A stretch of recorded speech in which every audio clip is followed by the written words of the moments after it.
Assalamualaikum warahmatullahi wabarakatuh. Halo semua, pada kesempatan kali ini kami akan menampilkan mengenai praktek strategi pembelajaran sejarah selama pandemi COVID-19.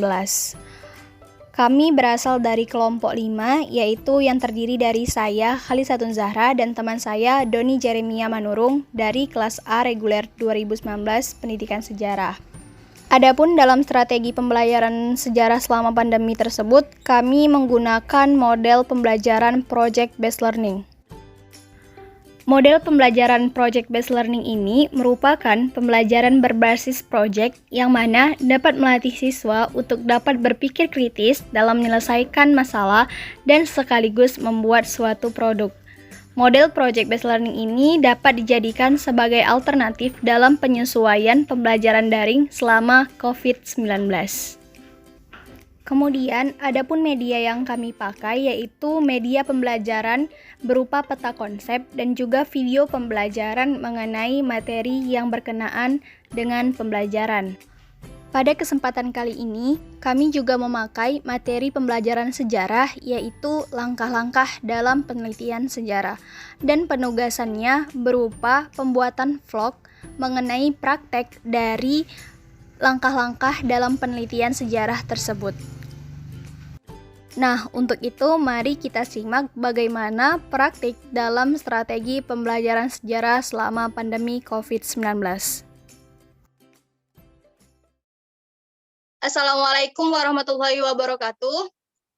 Waalaikumsalam warahmatullahi wabarakatuh. Selamat pagi anak-anak. Pagi, Bo. Pagi, Bu. Pagi, Bu. Oke, baik. Sebelum kita memulai pembelajaran kita pada hari ini, ada baiknya kita memulai pembelajaran hari ini dengan membacakan doa. Doa dimulai.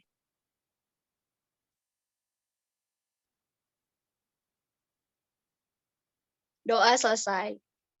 Nah, baik anak-anak, pada hari ini kita masuk kepada materi selanjutnya, yaitu mengenai langkah-langkah dalam penelitian sejarah. Nah, sebelum kita masuk kepada langkah-langkah dalam penelitian sejarah, Ibu mau bertanya dulu, ada yang tahu nggak pengertian dari penelitian sejarah? Kamu, Fitria, coba dijelaskan bagaimana? Menurut saya penelitian sejarah itu penelitian yang dilakukan oleh para sejarawan, Bu. Terus ada langkah-langkah yang harus dilakukan gitu oleh para sejarawan seperti heuristik, verifikasi, interpretasi, dan yang terakhir historiografi, Bu. Oke, baik.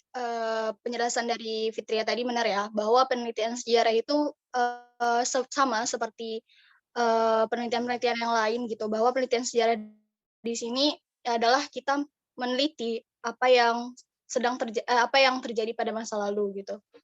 Kemudian adapun tujuan pembelajaran dalam materi ini yang pertama diharapkan kepada peserta nantinya akan dapat menjelaskan pengertian dari penelitian sejarah, kemudian mendeskripsikan langkah-langkah penelitian sejarah, selanjutnya melakukan wawancara terhadap narasumber, yang keempat menyusun laporan, dan nantinya di sini juga kita diharapkan membuat suatu proyek berupa vlog, dan yang terakhir dapat mempresentasikan hasil dari proyek tersebut. Nah, kemudian agar kita lebih paham apa-apa saja langkah-langkah dalam penelitian sejarah, di sini Ibu akan menampilkan peta konsep. Nah, ya bentar ya, kita share screen dulu peta konsepnya. Nah, sudah terlihat anak-anak? Di sini sudah ada peta konsep. Yang pertama itu ada pemilihan topik, kemudian heuristik, kemudian terbagi lagi, dan selanjutnya ada verifikasi, yang keempat ada interpretasi, dan yang terakhir itu ada historiografi. Nah, boleh dilihat nih apa-apa saja, biar tergambar terlebih dahulu gitu, apa saja sih yang mau kita bahas gitu.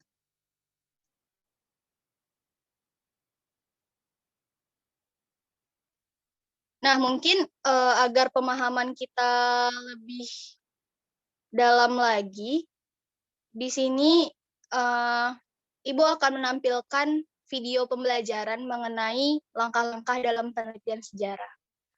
Nah, kepada murid Ibu tadi yang Ibu tugaskan untuk men-share screen, boleh di-share screen media pembelajaran yang telah Ibu buat.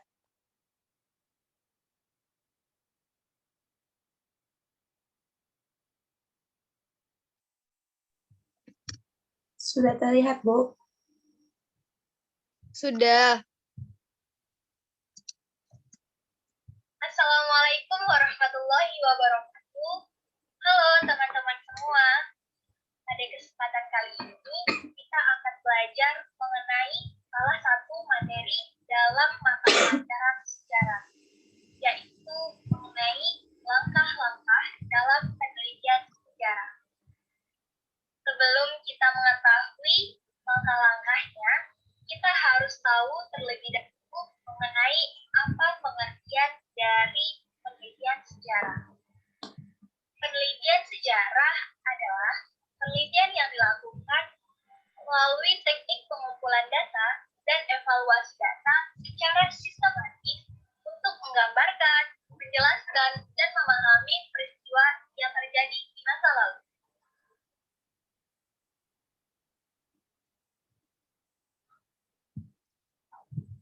Setelah kita mengetahui pengertian dari penelitian sejarah, maka kita akan masuk kepada pembahasan langkah-langkah dalam penelitian sejarah. Ada 5 tahapan yang perlu kita ketahui dalam melakukan penelitian sejarah. Yang pertama yaitu pemilihan topik. Sama halnya dengan penelitian ilmiah lainnya, langkah awal yang dilakukan dalam penelitian sejarah adalah menentukan topik. Pemilihan topik yang akan diteliti harus layak menjadi bahan penelitian, bukan pengulangan atau duplikasi dari macam-macam penelitian sejarah yang telah ada sebelumnya. Topik penelitian harus suatu hal yang baru dan diharapkan dapat memberikan informasi atau teori baru. Untuk mengarahkan dan ketersediaan sumber penelitian yang banyak, kamu bisa mengajukan beberapa pertanyaan sebagai berikut. Yang pertama, what? Apa yang akan diteliti? Yang kedua, who? Siapa yang akan diteliti? Yang ketiga, where? Di mana penelitian sejarah akan dilakukan? Yang keempat, when? Kapan batasan waktu atau periodisasi objek penelitian yang dilakukan? Yang kelima, why? Mengapa memilih topik penelitian tersebut? Dan yang terakhir, how? Bagaimana hal itu terjadi? Pertanyaan ini mengarah pada berbagai faktor yang membuat masalah atau peristiwa sejarah itu terjadi.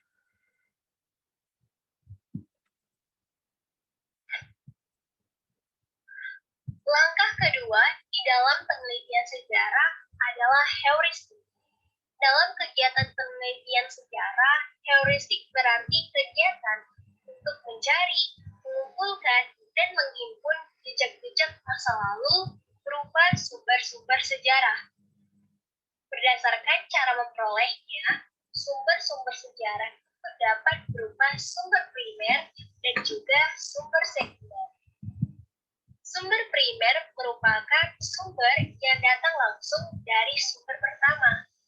Sumber primer dapat berupa keterangan langsung dari pelaku dan saksi sejarah, dokumen asli, laporan atau catatan, foto, benda peninggalan, film, dan artefak. Sedangkan sekunder adalah informasi yang diperoleh dari pihak kedua seperti buku, koran, majalah, ensiklopedia, tinjauan penelitian, dan referensi-referensi lainnya. Setelah data terkumpul dan sudah dilihat tadi oleh kalian semua mengenai penjelasan dari 5 tahapan dalam penelitian sejarah. Mungkin akan Ibu jelaskan sedikit lagi gitu kan, bahwa memang ada 5 tahapan yang harus kita lakukan dalam penelitian sejarah. Yang pertama tadi adalah pemilihan topik.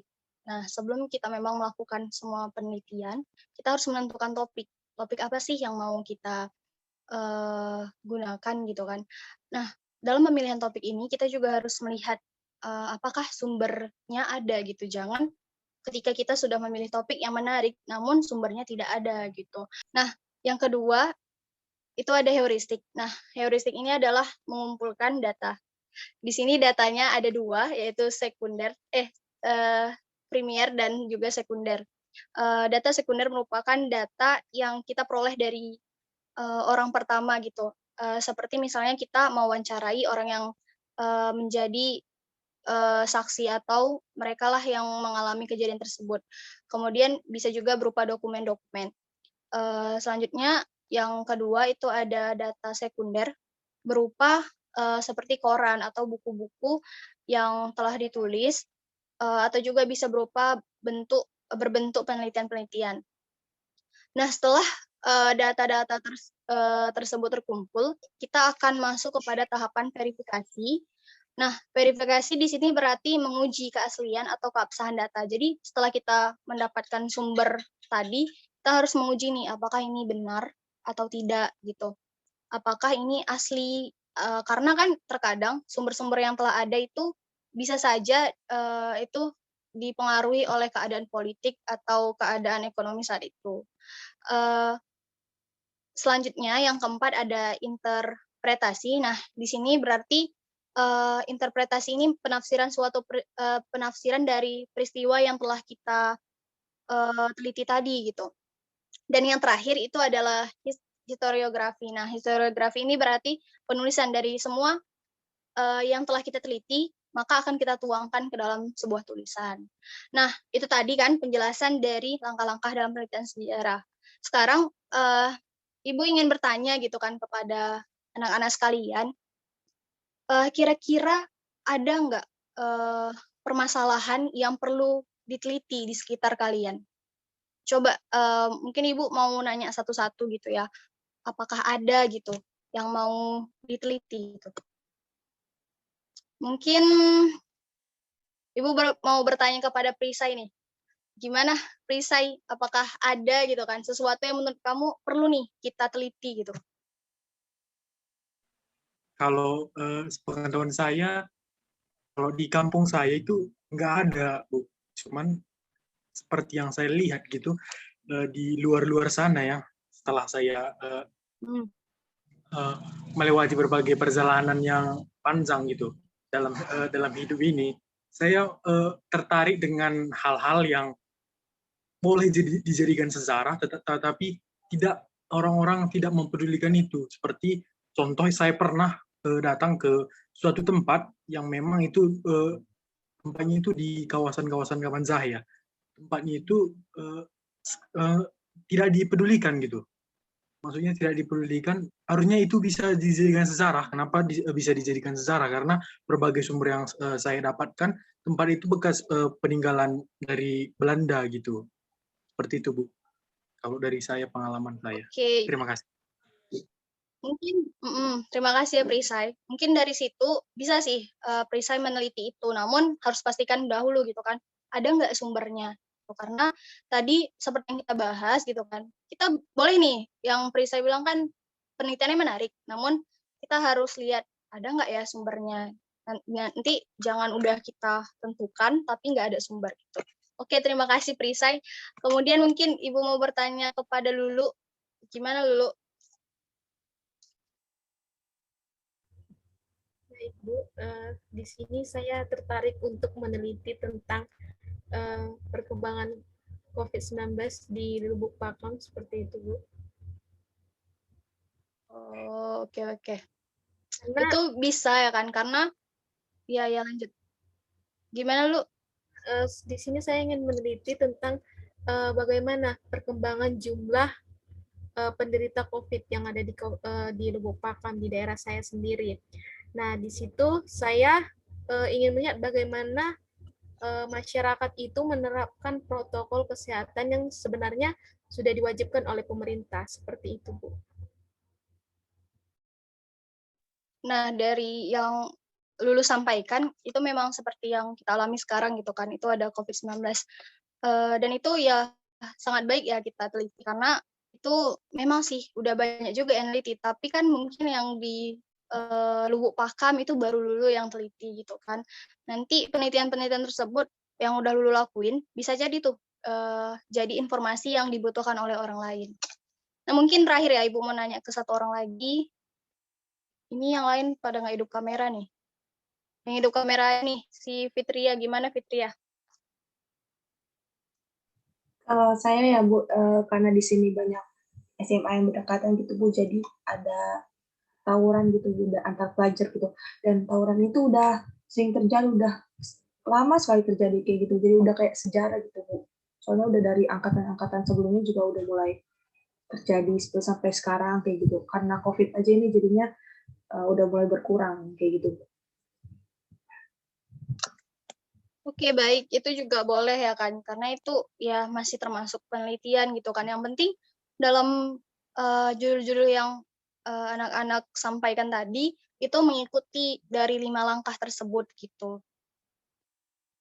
Nah, mungkin jadi gini kan, tadi kan Ibu harap ya kan, anak-anak yang lain mungkin ya kan, selain dari 3 orang ini, itu tahu gitu kan, apa sih permasalahan yang harus diteliti gitu kan, apa sih kira-kira kayak Ibu gitu kan, Ibu tinggal di daerah Tanjung Pura gitu kan, Ibu mau nih neliti ada kerajaan Langkat gitu kan, yang dia sekarang itu Mandua Langkat gitu kan. Nah, itu memang ada sih penelitiannya, cuman ada beberapa yang belum dibahas gitu, seperti ada gerbangnya gitu kan, kemudian ada juga rumah sekretaris sultan gitu kan di sebelah sekolah Ibu gitu.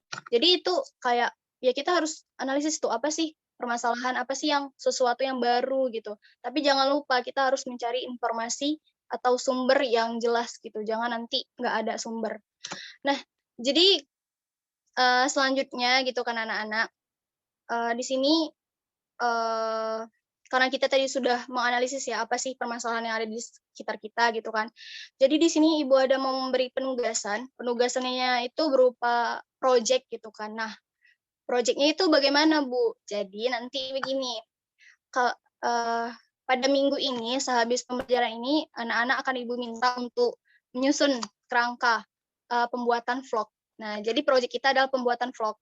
Jadi di sini nanti anak-anak sekalian itu Ibu minta untuk melakukan penelitian, tapi penelitiannya itu di-vlogin gitu. Maksudnya apa yang mau kita lakuin kan, misalnya kayak wawancara, kemudian kita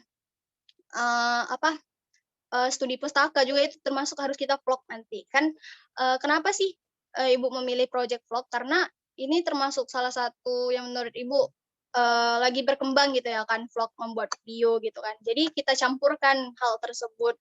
Makanya misalnya nanti kayak dulu ya kan mau tentang COVID ya kan, dulu bisa tuh mendatangi orang-orang di sekitar untuk mewawancarainya gitu. Nanti itu di videoin gitu kan. Nanti kalian juga ngomong-ngomong gitu.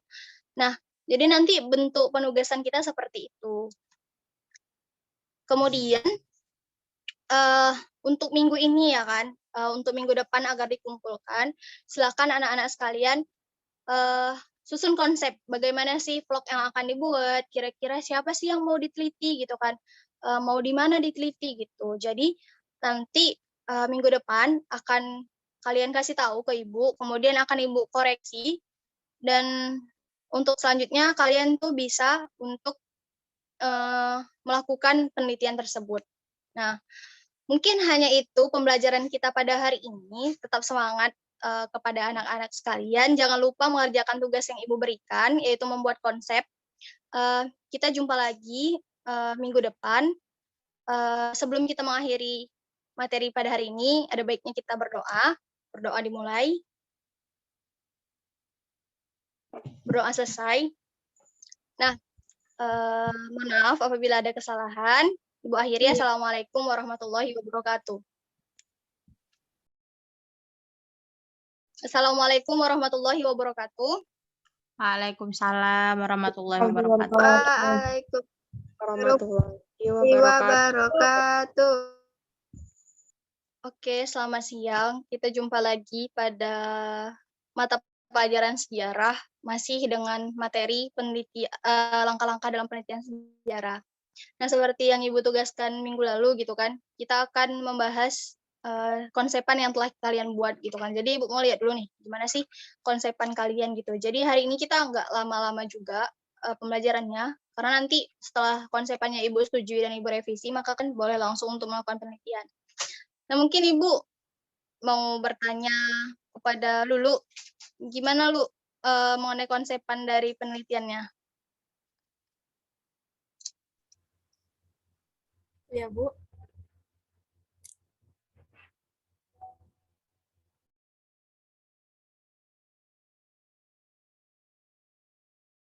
Gimana Lu konsepan dari penelitiannya, mau dilakukan seperti apa, mau wawancara ke siapa, dan kapan, di mana? Baik, Bu, di sini saya sudah mempunyai konsep tentang penelitian yang akan saya lakukan, di mana saya akan meneliti tentang pelaksanaan protokol kesehatan di daerah saya, di Lubuk Pakam sendiri. Dan konsep yang sudah saya buat itu, saya akan mungkin mendatangi beberapa tempat umum yang biasa didatangi oleh orang-orang seperti itu, misalnya seperti pasar, tempat ibadah, seperti itu. Dan mungkin saya akan melakukan wawancara kepada orang-orang di situ tentang pelaksanaan protokol yang mereka lakukan selama pandemi COVID-19 ini. Begitu konsep dari saya, Bu. Terima kasih. Oke, menurut Ibu apa yang sudah dirancang, dikonsep oleh Lulu sudah baik ya gitu. Jadi nanti lu jangan lupa gitu kan untuk di videoin proses wawancaranya gitu kan. Kemudian misalnya ada hal-hal lain gitu kan dalam mencari sumber, kalau misalnya mencari data di internet gitu kan juga ya kamu videoin aja gitu kan, kamu lagi cari sumber nggak apa-apa. Yang penting kamu ngevlog. Pasti semua udah tahu kan ngevlog itu gimana. Nah, mungkin selanjutnya ya Ibu mau nanya Dita. Kamu gimana Dita? Kayaknya kamu bandel ini Dita. Bu, Ibu jangan seujung sama saya ya, Bu. Meskipun saya kelihatannya bandel, sebenarnya konsep video saya itu udah paling mantap, Bu. Yakin saya. Jadi, Bu, saya tuh rencananya mau meneliti tentang, di daerah saya tuh Bu, ada kayak batu gitu kan. Batunya tuh berpotensi jadi cagar budaya gitu, jadi sumber sejarah. Nah, jadi saya mungkin untuk sebagai sumber yang bisa diwawancara itu saya mau bermitra dengan Badan Arkeolog Sumatera Utara, Bu. Jadi nanti kan biasanya Badan Arkeolog itu punya penerjemah gitu kan, Bu. Nah, jadi nanti saya bekerja sama dengan mereka untuk menerjemahkan prasasti yang di daerah saya ini tuh sebenarnya mengandung cerita apa gitu. Oh, oke Dita. Bagaimana Bagus ya. menurut Ibu? Konsepan kamu bagus gitu kan. Kamu mau bekerja sama dengan arkeolog. Jadi nanti ketika kamu pas udah jumpa arkeolog itu juga nanti kamu vlogin gitu kan. Terus pas kamu nengokin batunya juga kamu vlogin, silakan nggak apa-apa gitu kan. Nah, jadi semua kegiatan kamu dalam penelitian itu silakan kamu vlogin gitu, kamu videoin gitu. Nah, kalian juga boleh tuh ya kan berkreasi gitu kan. Halo guys, gitu-gitu nggak apa-apa, silakan aja gitu. Jadi Ibu memberi kebebasan sih gimana kalian buat videonya gitu. Nah, mungkin yang lain ya kan karena waktu kita sudah mau habis ya kan, yang belum sempat menjelaskan gimana konsepannya bisa WA Ibu atau nanti di jam lain mungkin kita bisa ada tambahan jam ya kan. Kemudian kita tutup pembelajaran hari ini dengan doa. Doa dimulai. Doa selesai. Nah, jangan lupa sehabis ini silakan langsung melakukan penelitian dan jangan lupa video, dan videonya nanti silakan diupload ke YouTube dan minggu selanjutnya tidak minggu selanjutnya. Ini kan minggu kedua. Minggu ketiga itu silakan kalian melakukan penelitian dan minggu keempat kita akan mempresentasikannya di Zoom ini. Nah, mungkin hanya sekian. Selamat siang. Assalamualaikum warahmatullahi wabarakatuh.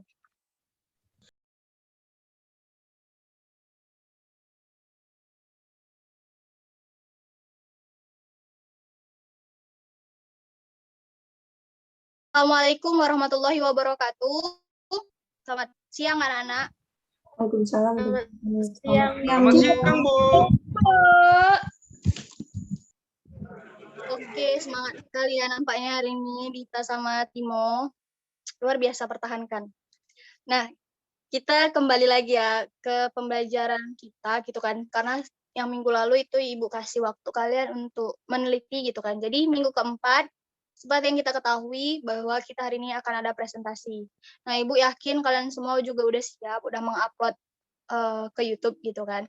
Jadi sebelum kita mulai pembelajaran, jangan lupa dulu kita berdoa ya. Doa dimulai, berdoa selesai. Nah, baik, langsung aja ya kan, karena hari ini kita presentasi untuk penelitian sejarah. Ibu mau ini dulu, Deng. Mau Fitria dulu. Karena nggak boleh, Fitria udah siap videonya? Sudah, Bu. Sudah, oke. Udah diupload di YouTube? Sudah, Bu. Nanti Ibu subscribe ya, Bu. Oke. Bagus ya Fitria ya. Dita gimana kamu Dita? Udah siap kamu Dita? Saya duluan, Bu. Oke, bagus ya. Kelas ini bohong, Bu. Itu gimana itu kata Prisai bohong? Semoga enggak ya Prisai ya. Dita juga anak baik tuh. Nah, oke Fitria bolehlah di-share screen gimana video dari penelitiannya gitu, vlognya.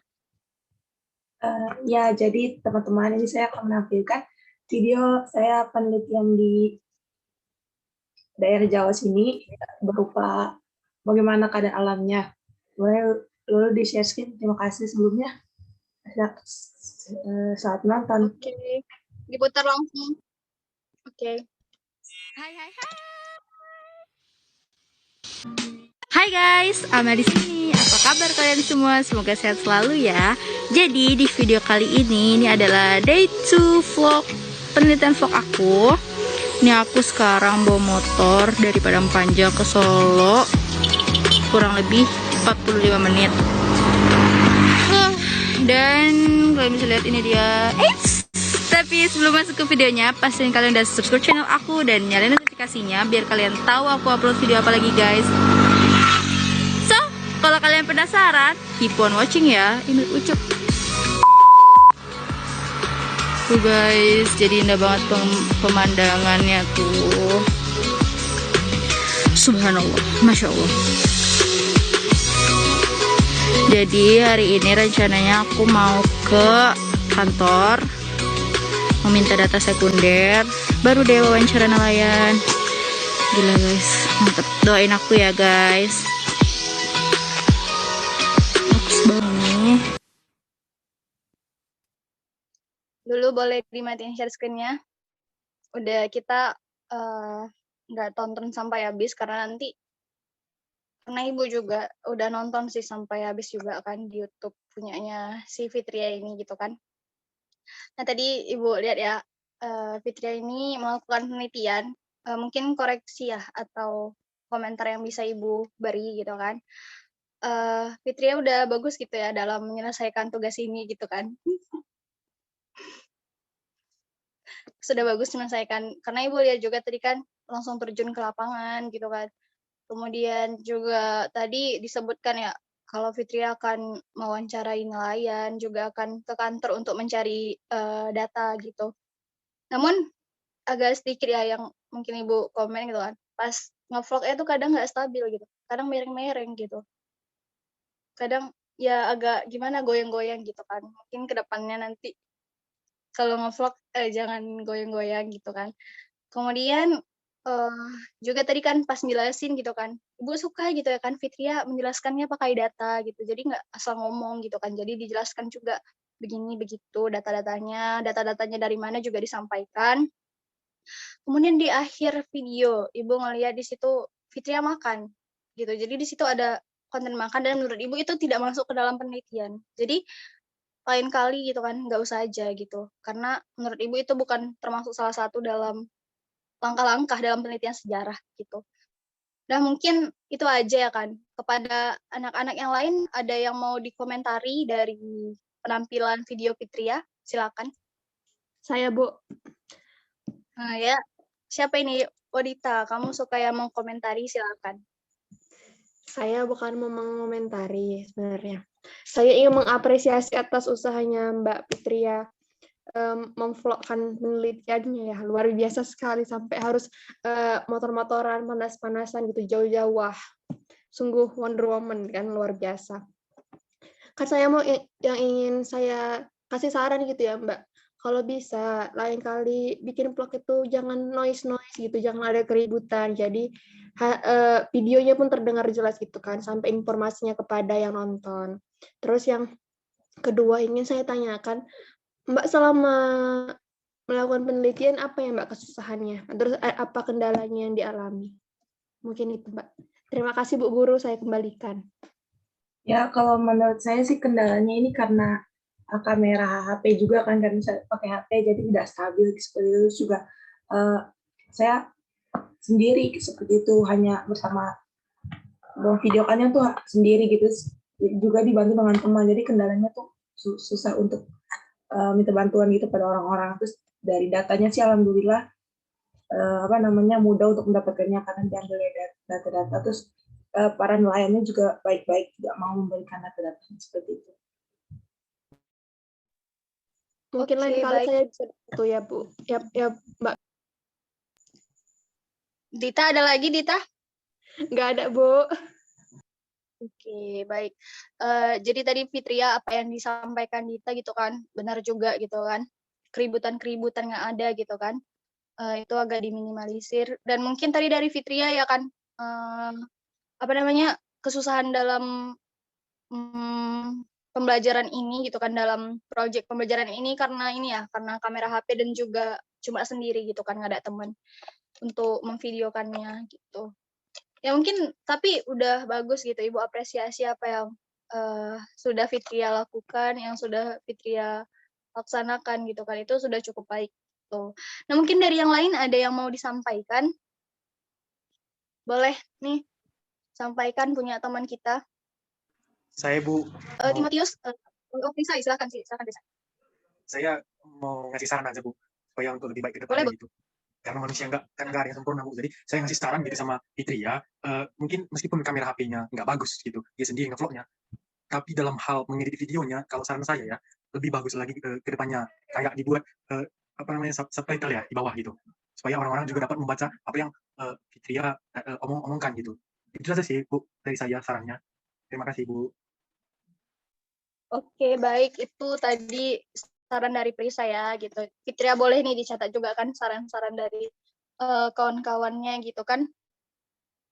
Nah, mungkin overall gitu kan, secara keseluruhan, Ibu lihat sumber yang Fitria pakai sudah baik, videonya juga sudah, tapi mungkin ada masukan-masukan dari teman-teman gitu kan. Ibu rasa gitu kan, maaf ya anak-anak, ini yang Fitria kerjakan sudah baik dan Ibu harap bagi siswa-siswa lain gitu kan yang belum menampilkan videonya, karena memang waktu kita terbatas gitu kan, namun akan Ibu tonton nanti di YouTube, dan Ibu mau teman-teman yang lain gitu kan untuk mengkomentari gitu bagaimana sih pendapat kalian mengenai video teman kalian gitu. Jadi nanti kita saling menilai bagaimana gitu kan punya teman kita, karena proyek yang kita lakukan nggak ada yang jelek gitu kan, pasti semua yang kita lakukan itu baik, namun memang harus ada penilaian atau kritik atau saran gitu kan yang harus disampaikan gitu. Nah, dalam pembelajaran ini Ibu harapkan juga ya kan, selain kita sudah mampu melakukan penelitian secara langsung, anak-anak pastinya udah paham juga gitu kan pengertian dari langkah-langkah tersebut karena sudah mempraktekkannya dengan bagus gitu. Tadi yang Fitria lakukan juga udah ada wawancara, sudah ada ngambil sumber dari kantor gitu kan, itu kan sumber termasuk sumber premier langsung gitu kan. Kemudian tadi Fitria juga, Fitria pastikan dari apa yang Fitria lihat, Fitria sudah menafsirkannya gimana. Kemudian pastinya juga Fitria udah menuliskan apa yang Fitria dapat gitu. Jadi anak-anak semoga dalam pembelajaran kita yang selama 4 minggu ini, yang lumayan lama gitu kan, dan juga udah turun ke lapangan, Semoga bermanfaat ya untuk anak-anak sekalian. Ibu sangat mengapresiasi apa yang telah kalian lakukan gitu. Nah, mungkin hanya ini ya pembelajaran kita pada hari ini. Minggu depan kita jumpa dengan materi pembelajaran yang baru. Hanya sekian, kita tutup dengan doa. Doa selesai. Ibu akhiri, selamat siang dan jangan lupa jaga kesehatan, tetap semangat dalam pembelajarannya. Karena, oh ya Ibu juga lupa menyampaikan gitu kan, semangat untuk kalian meskipun ini selama pandemi daring gitu kan. Ibu juga ngasih kalian project ini karena ini Ibu sengaja agar kalian melihat siapa yang ada di sekitar kalian dan kemudian membuat project tersebut gitu dengan materi langkah-langkah dalam penelitian sejarah. Tetap jaga kesehatan anak-anak. Ibu akhiri, Assalamualaikum warahmatullahi wabarakatuh. Waalaikumsalam. Waalaikumsalam. Selamat siang, Bu. Selamat siang, Bu. Itulah tadi video praktek strategi pembelajaran sejarah. Adapun kelebihan dan kekurangan dari model project based learning. Kelebihannya pertama, dapat mendorong peserta didik untuk mengembangkan dan mempraktikkan keterampilan komunikasi. Yang kedua, dapat memfasilitasi siswa dalam mendapatkan pengalaman belajar yang melibatkan peserta didik secara kompleks dan dirancang berkembang sesuai dunia nyata. Yang ketiga, meningkatkan kreativitas para siswa dalam proses pembuatan proyek. Yang keempat, guru mudah menilai hasil proyek karena video dapat diulang. Adapun kekurangannya yaitu pertama, kesulitan dalam mengolah video proyek. Yang kedua, memerlukan banyak waktu dalam mengerjakan proyek. Yang ketiga, dalam membuat proyek peserta didik memerlukan cukup banyak peralatan.